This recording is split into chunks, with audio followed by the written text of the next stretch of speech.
Hello, today we're looking at Scrapy and start URLs, reading them from Redis. And that's also involving Python, Scrapy, Jupyter Notebook, JSON, ASSERT, and Bash. And if you're on a Windows machine, then all of the above apply with the exception of Bash, but that's not too important in the grand scheme of things. So what I thought I'd show you first is a bit of an introduction to Redis. And what is Redis? Well, Redis is in the family of databases called key value stores. The essence of a key value store is the ability to store some data called a value inside a key.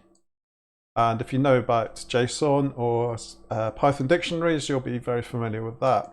So Redis, what is Redis? Redis is open source, BSD licensed, in-memory data structure store used as a database, cache, and message broker. So Redis is not, it's not a programming language and it's not a database. It's it's an in-memory data structure store. And if you intend to do any distributed crawls across multiple spiders, then Redis will be something you may need to look at. I'm not going to be showing that, partly because I'm not an expert in it, and partly because it would be very hard to do a video on it showing you multiple spiders all on different machines. What I will show you though is try Redis, which is at the URL will be in the pandas, the Jupyter Notebook. So you can try it, and really, if you click on, let me just find it for you. It is redis.io. So yeah, tutorial, and then if you click on these here, it's quite small, but once you go there, you'll be able to see it. And these effectively are just sending the commands, and you can see what the output is here. So all you're doing there is setting the server name. Something a bit more interesting here, you're setting connections. You can limit how many connections can simultaneously connect, and I'll get onto atomic later. So all this is doing really is storing key value pairs in some temporary memory, and then you've got push, length, range, lots of commands. So there you're doing rpush friends, Alice. So rpush puts a new element at the end of the list. So you're creating lists and dictionaries and so on within a database. So it's not actually using SQL. And then we've got the usual Alice and Bob and so on. So yeah, for instance, if you copy that, copy, and okay, let me paste it. Yeah, there you see. So you put the command in here, and you can test your commands.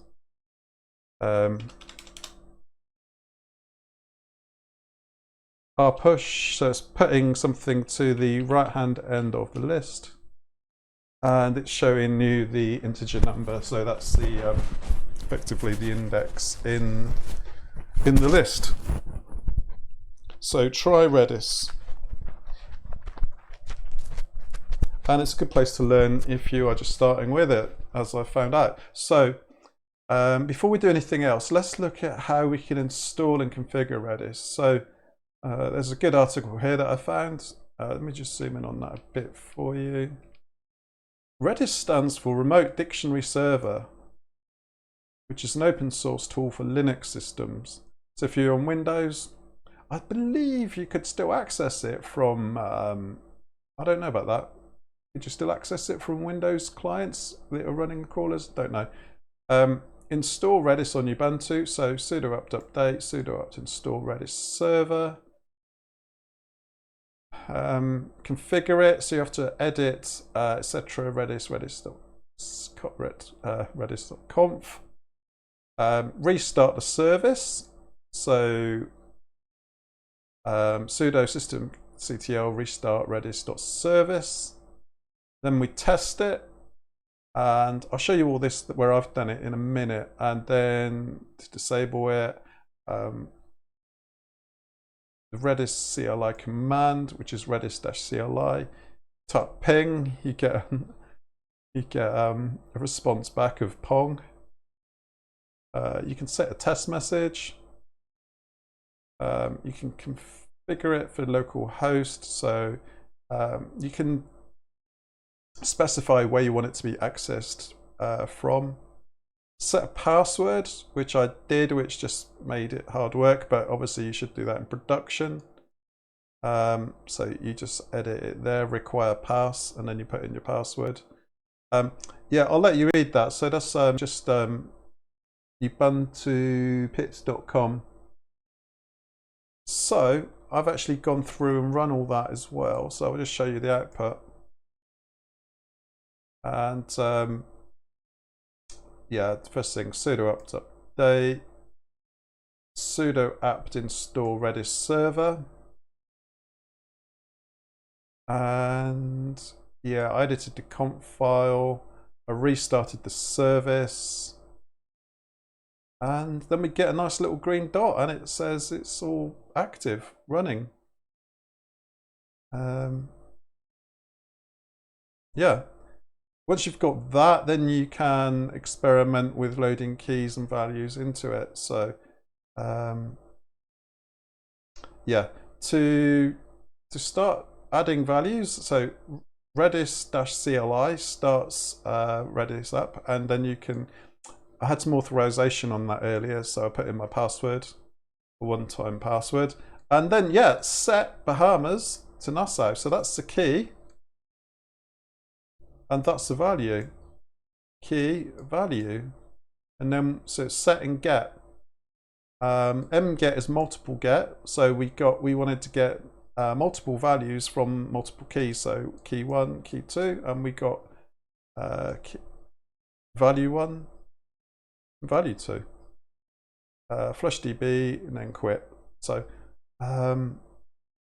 yeah, without further ado, you probably want to see some actions, so let's have a look at what I've written today as a kind of intro to Redis, and I'll show you it working with Scrapy.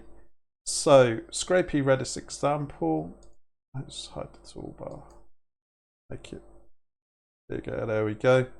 And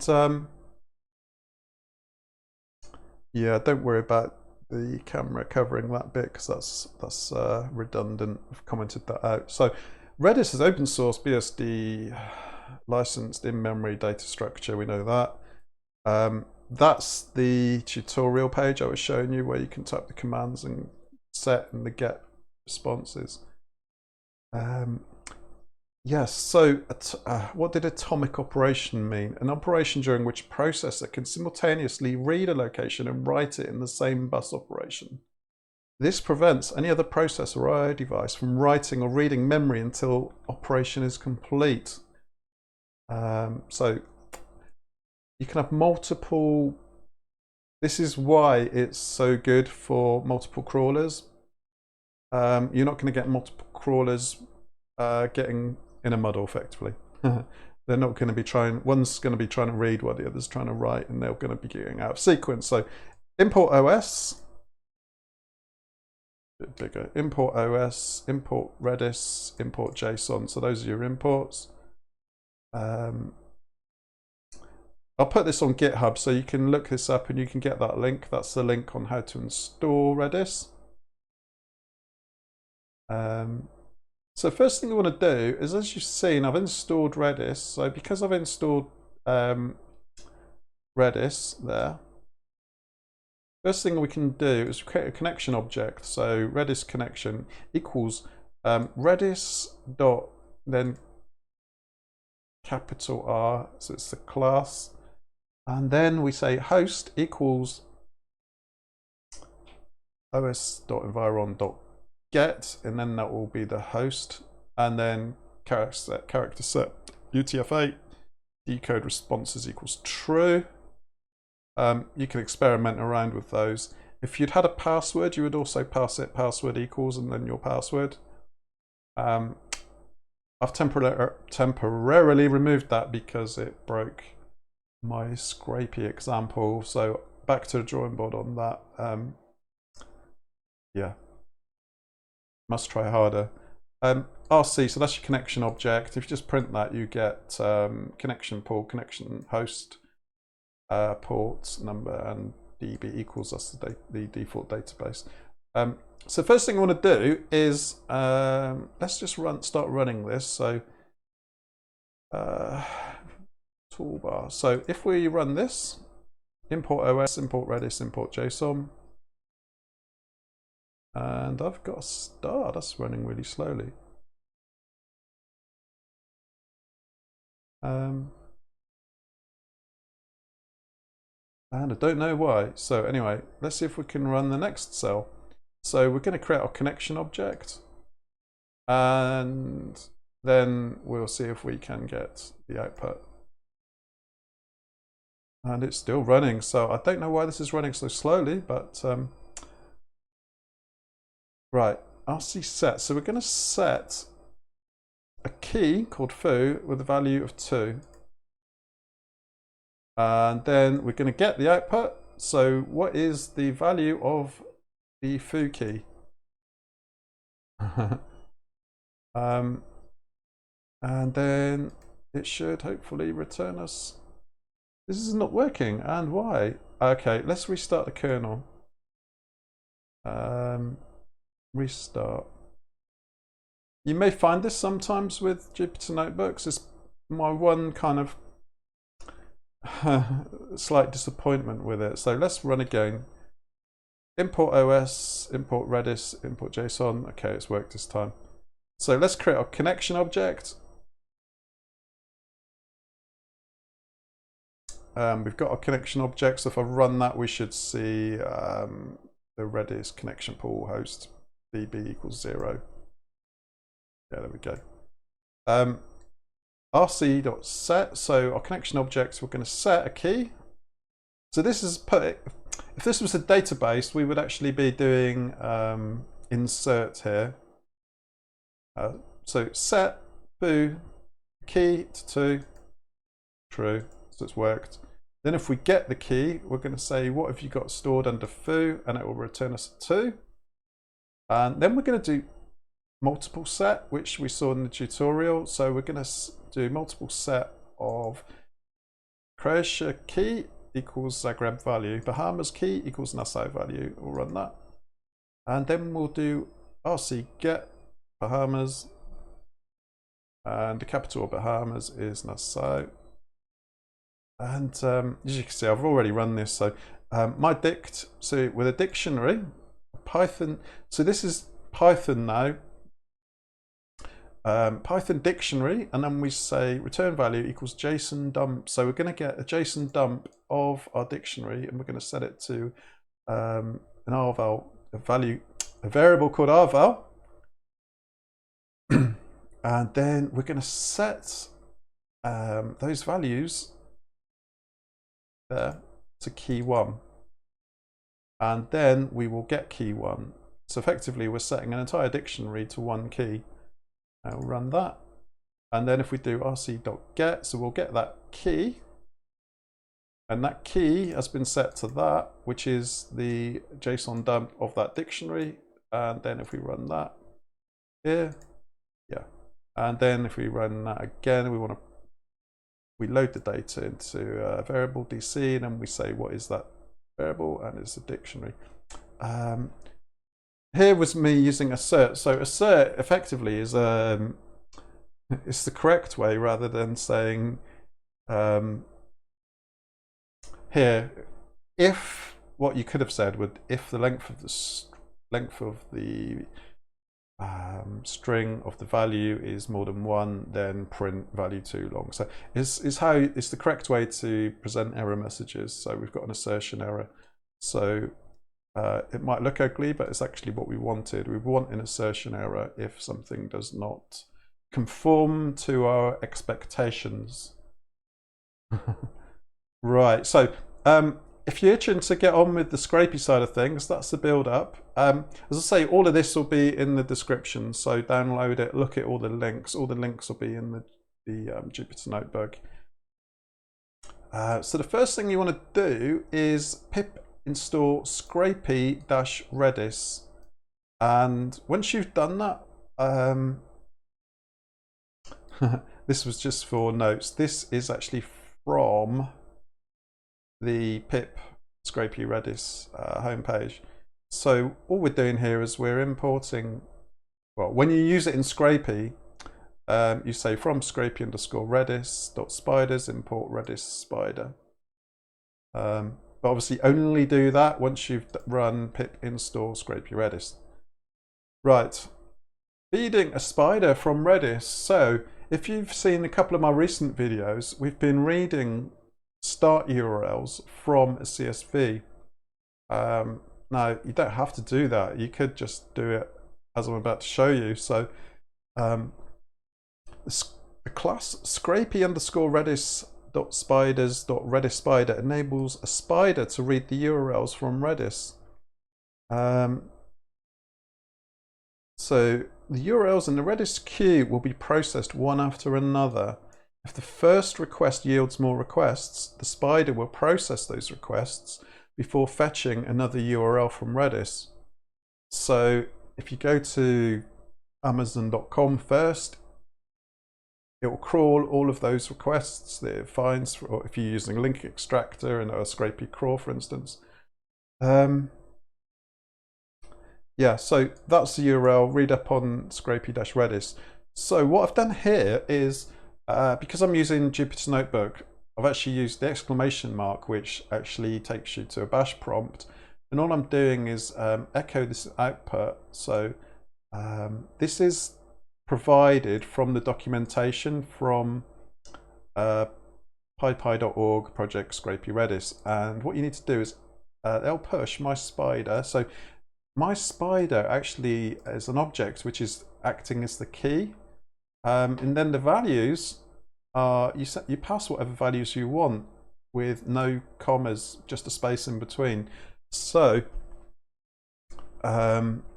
lpush, so everything in red effectively is Redis language, shall we say, and all we're going to do is we're going to echo this on the command line.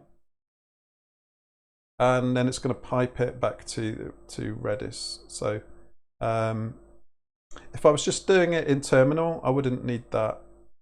I would just do Redis CLI and get the Redis CLI prompt. In fact, let me show you. Redis-CLI. There we go, we've got the prompt. And then from the prompt, let me just move that out of the way. What you would then do would be this. So I've only done the echo. No, that didn't copy it. Excuse me. Let me just copy it again. Copy. Paste. And I don't know why it did that so many times.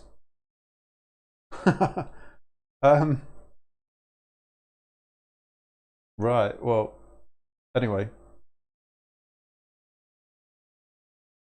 Don't know why I did it so many times, but if you run it here, when I've been using it, it's run it 3 times. And then you see integer 3, it's returning how many start URLs you've passed to Redis. So Redis knows about these 3 URLs. And because we've installed Redis Spider, done a pip install Scrapy-redis, sorry. The Redis Spider class, so when you create your spider, it's actually you need Redis put Redis Spider in here instead of Scrapy.spider, for instance, that you may normally have, or crawler. And then when we run it, let's just show you.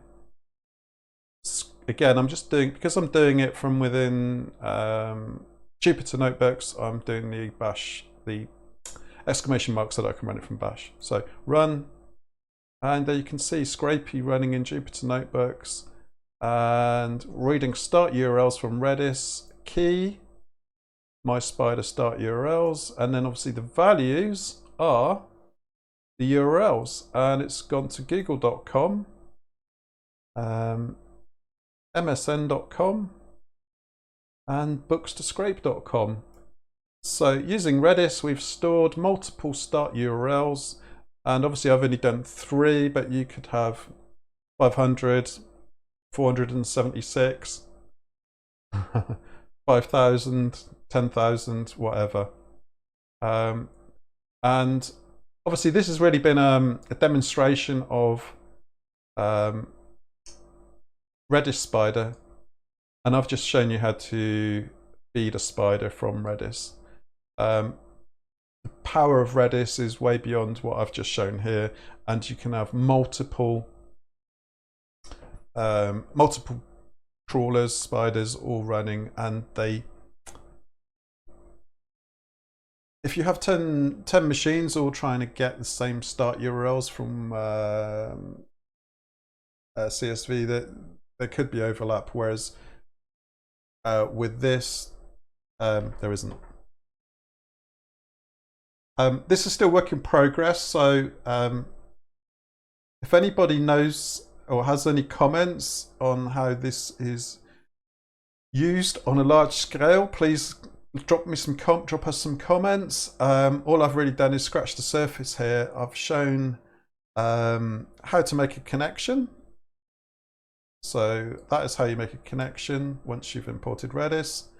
I've shown how you can set keys and values. I've shown how you can set a dictionary to a key. I've shown how you can use ASSERT to check if the values are too long.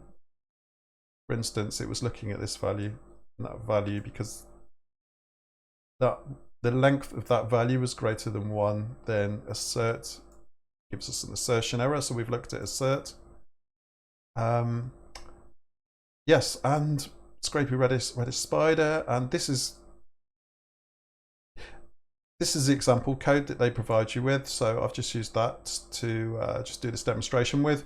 And yeah, I've shown you how to access the bash prompt from within Jupyter Notebooks and pipe some text into Redis, Redis CLI, and then we've done Scrapy run spider myspider.py, and we've read some start URLs from Redis. So yeah, an introduction really. As I say, I've not used this on a mass scale, you know, to scrape millions of sites or millions of pages from many sites. But hopefully this has shown you. There's other tutorials on YouTube which cover Redis, but I'm pretty sure from what I've seen so far, there's nothing which was really doing a beginner's or a straightforward code example of how to use Scrapy with Redis. So I hope this has been interesting, and at least if you're not even going to use it, then you now know what Redis is and you can talk slightly knowledgeably about it. Maybe you get asked about it at a job interview, for instance, or you may think, oh, that's really good, and I need to use that for my distributed Scrapy project where I'm running multiple crawlers. So yeah, there you go. I'm going to leave the link to this Jupyter Notebook on in the comments, and it will be stored on GitHub. And the great thing is about Jupyter Notebooks is when you upload them to GitHub, it shows you the output as well. So you don't have to worry about downloading it and then it not working when you try and run it locally, and you've got missing dependencies, and you don't have to do pip freeze or install requirements and all that stuff. So yeah, you can view the output, and what's not to like. In the meantime, I'd like to thank you all for watching, and don't forget, because of the begins with A, Algos, and click to subscribe, thumbs up, and type any comments and stuff. Yeah, thank you very much, and I'll be back soon with something else.